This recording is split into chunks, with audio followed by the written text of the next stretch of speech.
I just want to say three things. One is, and again, as I said, these are my curated learnings. Some of them are first hand, some of them because I prepared for it. One is, as I said, women are not ambitious enough. And that's my hypothesis. You can agree with, because unless until you want to succeed at something, you will not. Second, women sometimes, and I'm talking of in India, while we can talk of equality and we can talk of hiring women or promoting women based on their competence, I think in India, women give up the race too soon.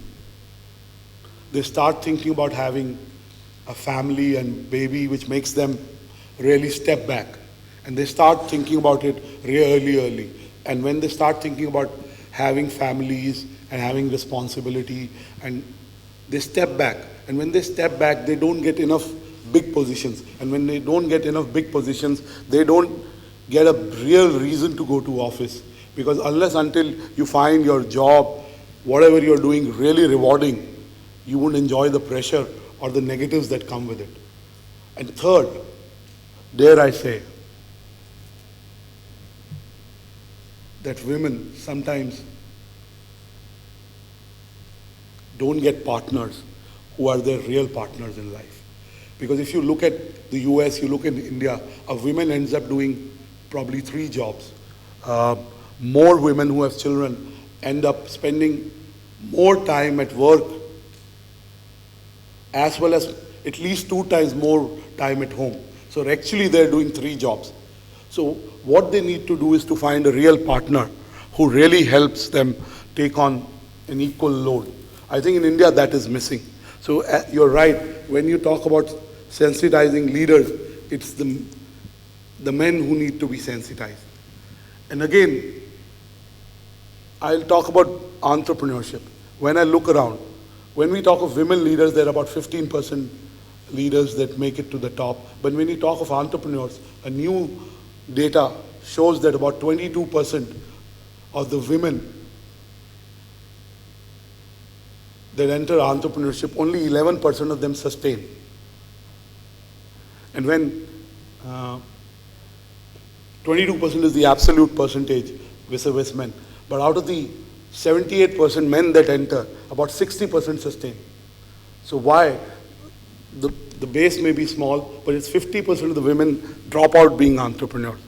Now when the skills that are required to be an entrepreneur and skills that are required to rise at the top are the same. And we've talked enough about mentorship, having a leader that supports you, giving flexible time, but really the skill that counts most is strategic acumen, business acumen, and financial acumen. Ramona kept saying to me the same things in a different lingo, but in my view, when you start thinking of businesses as entrepreneurs, because when you are in senior leadership roles, you're investing money, you're taking calls on big decisions, you're taking calls on other people's future. I think the qualities that lead women to middle level management may not take them to be CEOs, because the qualities that are required to get to middle level management are getting along with your peers, teamwork, putting others ahead of you. I think when you need to get to the top, these qualities may not necessarily take you there. And I want to say that also women tend to underrate themselves. If you were to ask men about their college scores, about their achievements, men tend to exaggerate a little bit. And at the same time, women tend to underestimate themselves. If you ask a man, "Oh, how are you? How did you do that well?" The man would say, "I am awesome." Of course. Why are you even asking the question? If you ask a woman the same question, a woman is likely to say, "I was helped by a lot of other people. I was lucky." So I think women underestimate that's what I believe. And I work with some very talented women, and some of them for 8-10 years, who probably could lead any company at any given point of time. Also, the last point I want to make is when it comes to women, leaders.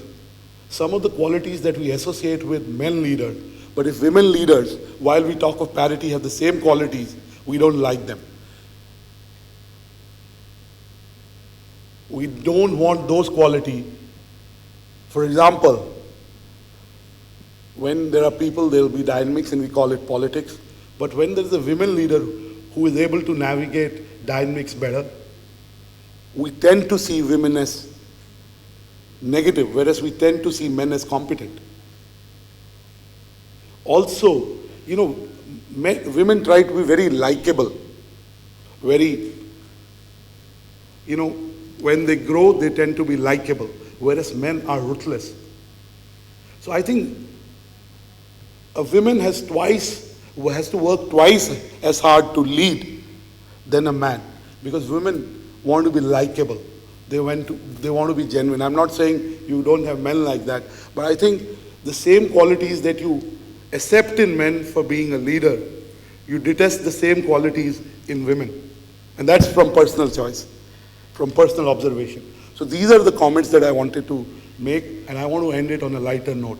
There's a friend of mine, I was talking to him yesterday, and he said, the world would be a very different place if women were leading. There'll be no wars.